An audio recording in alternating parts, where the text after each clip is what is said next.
Subscribe कीजिए हमारे YouTube channel Islamic world को और इस बेल आइकन को दबाना ना भूलिए हर रोज नया इस्लामिक वीडियो देखने के लिए।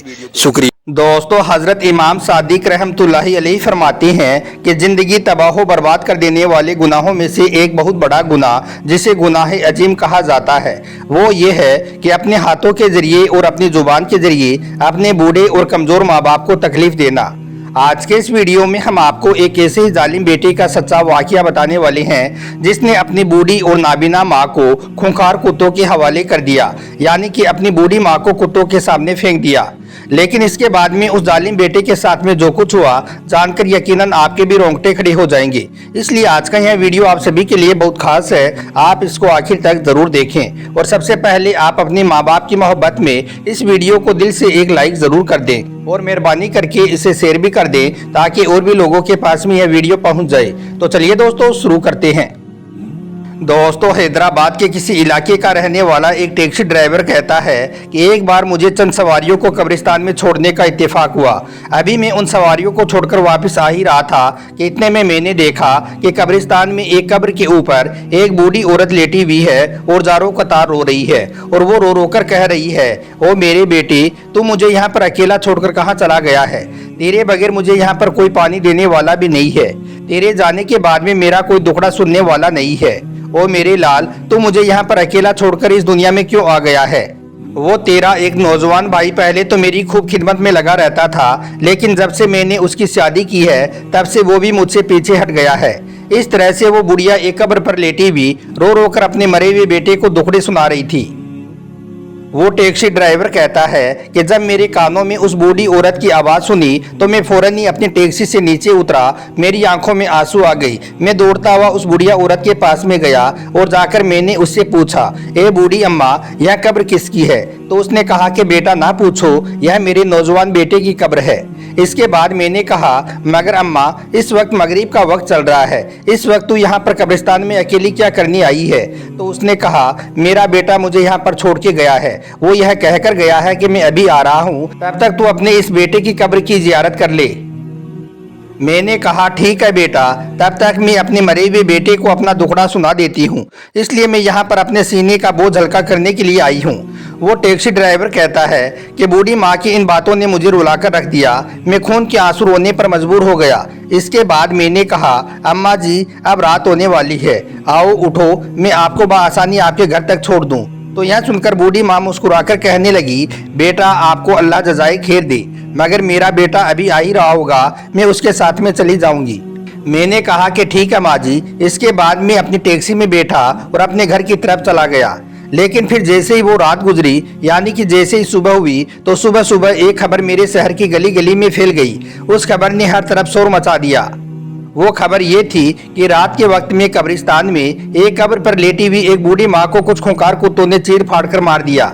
वो टैक्सी ड्राइवर कहता है कि जैसे ही मैंने यह खबर सुनी तो मैं फौरन ही अपनी गाड़ी में बैठा और सीधा कब्रिस्तान में पहुंच गया। वो कहता है कि कसम खुदा की, मैंने अपनी आंखों से देखा कि ये वही बूढ़ी और नाबिना औरत थी जो रात होने से पहले मगरिब के वक्त एक कब्र पर लेटी हुई रो रही थी और अपने मरे हुए बेटे को अपने दुखड़े सुना रही थी। टैक्सी ड्राइवर कहता है कि वो बूढ़ी औरत मर गई थी।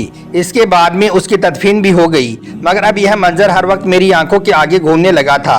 यह सोच सोचकर मैं परेशान रहने लगा था कि आखिर वो बूढ़ी औरत तो कह रही थी कि थोड़ी देर बाद में उसका बेटा आएगा उसे लेने के लिए, फिर उसका वो बेटा वहां पर क्यों नहीं पहुंचा? बस यही बातें सोच सोचकर मैं परेशान रहने लगा। इसके बाद थोड़े दिन गुजरे ही थे कि एक दिन मैं कहीं पर जा रहा था कि रास्ते में मुझे एक आदमी मिला। वो एक चारपाई पर बैठा हुआ था और दर्द से कहरा रहा था। उसके चेहरे का रंग पीला पड़ चुका था। वो बहुत ज्यादा परेशान हाल था। उसे देखकर मैंने पूछा, ए शख्स, तुम्हें ये क्या हो गया है? तुम इस तरह दर्द से क्यों कहरा रही हो? तो उसने कहा कि आप मुझे इबरत से देखो, मैं पहले एक शेर था। यह मकान, दुकान, सब कुछ मेरा था, मगर सिर्फ एक माँ की बद्दुआ से आज मेरी यह हालत हो गई है। आज मैं यहाँ पर भीख मांगने पर मजबूर हो गया हूँ। तो यह सुनकर मैंने कहा, ए शख्स, क्या हुआ है तुम्हें? तो फिर उसने रोते हुए बताया कि मेरे घर में एक बूढ़ी और नाबिना माँ थी। मैं अपनी माँ की बहुत खिदमत किया करता था, मगर फिर जब मेरी शादी हो गई तो मैं अपनी बीवी को दिलो जान से चाहने लगा था। मैं अपनी बीवी की हर जायज़ और नाजायज़ बात को मानने लगा था।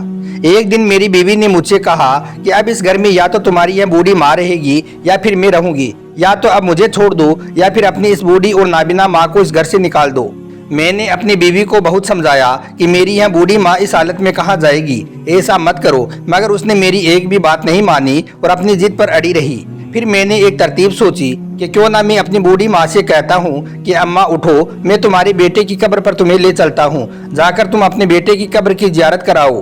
तुम्हें काफी दिन हो गए हैं तुम्हारे बेटे की कब्र की जियारत किए हुए। यह सुनकर मेरी बूढ़ी माँ बहुत खुश हो गई और वो मेरे साथ जाने के लिए तैयार हो गई।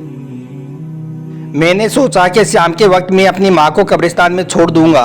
यह कहकर के माँ तुम यहाँ पर बैठकर अपने बेटे की कब्र की जियारत करो, मैं थोड़ी देर के बाद में तुम्हें यहाँ पर लेने के लिए आ जाऊंगा। लेकिन फिर मैं कब्रिस्तान में वापस नहीं जाऊंगा और वहाँ पर रहने वाले खूंखार कुत्ते मेरी माँ को मार देंगे, क्योंकि मेरी माँ नाबिना थी और वो कहीं पर जा भी नहीं सकती थी, इसलिए वो वहीं पर रो धोकर सो जाएगी और रात को खूंखार जानवर उसे काट खाएंगे। इसके बाद मैंने ऐसा ही किया। मैं अपनी माँ को कब्रिस्तान में छोड़ आया और फिर मैं उसे वापस लाने के लिए नहीं गया और रात में फिर कुत्तों ने उसे मार दिया। इतना कहकर वो दहाड़े मार मार कर रोने लगा। यह सुनकर मेरी भी आंखों में आंसू आ गई, मैं भी ज़ारो कतार रोने लगा। मैं समझ गया था कि यही वो जालिम बेटा है जिसने अपनी बूढ़ी माँ को रात के वक्त में कब्रिस्तान में अकेला छोड़ा था। फिर मैंने उससे पूछा, ए शख्स, अब तुम्हारी यह हालत कैसी हो गई है? तो उसने बताया कि जिस रात में अपनी बूढ़ी माँ को कब्रिस्तान में अकेला छोड़कर आया था, उसी रात ही मेरे एक पैर में शदीद दर्द होने लगा था। मैंने समझा था कि यह कोई मामूली दर्द है, सुबह तक ठीक हो जाएगा, लेकिन जब तक सुबह हुई तब तक तो मुझे बहुत तेज दर्द होने लगा था। इसके बाद बड़ी मुश्किल से मैं एक डॉक्टर के पास पहुंचा। डॉक्टर ने पैर देखने के बाद में कहा कि मुझे तो कुछ समझ नहीं आ रहा है कि तुम्हारे इस पैर को क्या हुआ है। इसके बाद मैं शहर के दूसरे बड़े अस्पतालों में गया। वहां पर भी डॉक्टरों ने हर तरह की जांच की, मगर उन्हें भी कुछ समझ नहीं आ रहा था कि इस पैर को आखिर हुआ क्या है। फिर आखिर में डॉक्टरों ने कहा कि तुम्हारा यह पैर नीचे से थोड़ा काटना पड़ेगा, तभी यह दर्द कम होगा। इसके बाद मेरा पैर थोड़ा काट दिया गया, लेकिन फिर भी मेरे पैर का दर्द कम नहीं हुआ। इसके बाद में फिर थोड़ा और काट दिया गया। ऐसे करते करते मेरा पूरा पैर काट दिया गया। फिर थोड़े दिनों के बाद में मेरे इस पैर में पीप भर गई। यह देखकर मेरी बीवी को मुझसे घिन आने लगी, इसलिए फिर वो भी मुझे छोड़कर चली गई। मेरे बच्चे भी मुझसे बदल गए। मेरा घर, मेरी दुकान, सब कुछ उन्होंने अपने कब्जे में ले लिया।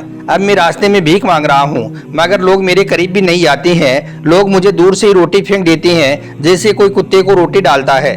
लोग मुझे देखकर कहते हैं कि यह वही बदनसीब और जालिम शख्स है जिसने अपनी बूढ़ी और नाबिना माँ को कुत्तों के हवाले किया था। ए शख्स, आज मैं एक इबरत का निशान बनकर रह गया हूँ। मेरे इस पेड़ से हर वक्त पीप बहती रहती है, जिसकी वजह से इस पर मक्खियाँ भिन भिनाती रहती हैं, जिसकी वजह से दर्द से मैं कहराता रहता हूँ।